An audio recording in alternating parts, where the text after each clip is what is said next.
একদিন এক কাঠুরে কাঠের স্লেজ টেনে নিয়ে যাচ্ছে বরফে ঢাকা জঙ্গলের মধ্যে দিয়ে। গাছগুলো বরফে ঢাকা, একটি জমাট বাঁধা হ্রদ, একটি শান্ত বরফে ঢাকা জঙ্গলের মাঝখানে একদম মসৃণ, যার উপর কোনো বরফ নেই।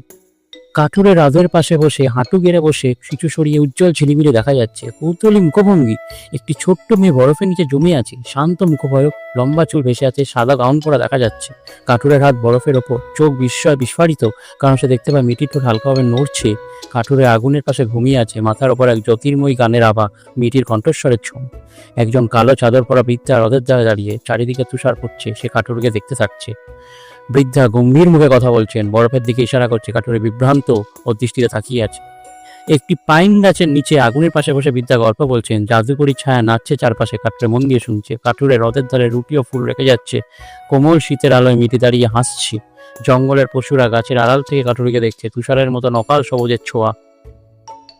রাতে হ্রদ থেকে প্রতিধ্বনিত কণ্ঠস্বর, বরফের ওপর ঝলমলে ঢেউ। কাঠুর বিস্ময় ও ভয়ে নড়াচড়া করছে। কাঠুরে তার কেবিনে মোমবাতির আলো একটি পুরনো রহস্যময় চিঠি ধরে আছে, মুখে চিন্তার ছাপ।